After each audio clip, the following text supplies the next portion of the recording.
বাঙালিদের ঘরে যে কোনো অনুষ্ঠানে পায়েস অতি আবশ্যক, আর শীতকালে পায়েস খাবার মজাই আলাদা।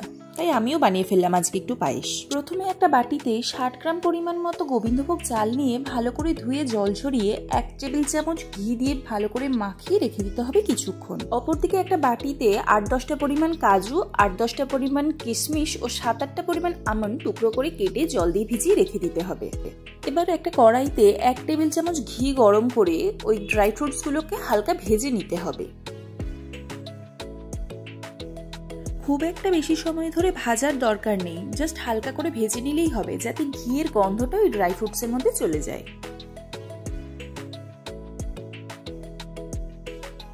ভাজা হয়ে গেলে ওই ড্রাই ফ্রুটসগুলো একটা বাটিতে তুলে রেখে দিতে হবে।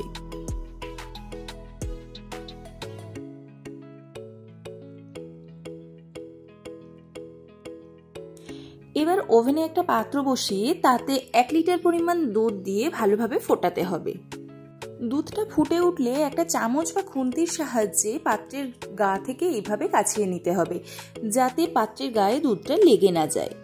দুধটা ভালোভাবে ফুটে গেলে 2 হাতা পরিমাণ দুধ একটা কাপের মধ্যে তুলে রাখতে হবে এবং সেই কাপের মধ্যে 2 চা চামচ পরিমাণ গুঁড়ো দুধ মিশিয়ে রেখে দিতে হবে।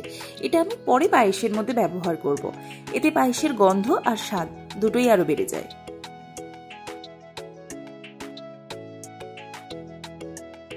দুধটা ফুটে ঘন হয়ে আসলে আগে থেকে ঘি মেশানো চালটা ওই দুধের মধ্যে ঢেলে অনবরত নাড়তে হবে, যাতে চালটা একে অপরের সাথে লেগে দলা না পাকিয়ে যায়।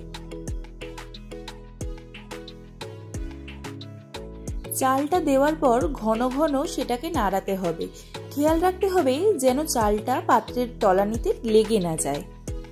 চালটা ফুটে উঠলে আগে থেকে মিশিয়ে রাখা পাউডার দুধটাও ওই দুধের মধ্যে ঢেলে দিতে হবে। আঙুলের সাহায্যে একটা চালের দানা টিপে চেক করে দেখে নিতে হবে চালটা ভালো মতো সেদ্ধ হয়ে গেছে কিনা। যদি সেদ্ধ হয়ে যায় তাহলে গ্যাসের ফ্লেমটা অফ করে দিতে হবে। এই অবস্থায় 1 কাপ পরিমাণ গ্রেটেড গুড় ওই পায়েসের মধ্যে মিশিয়ে দিতে হবে আর ভালোভাবে নাড়িয়ে নিতে হবে পায়েসটাকে।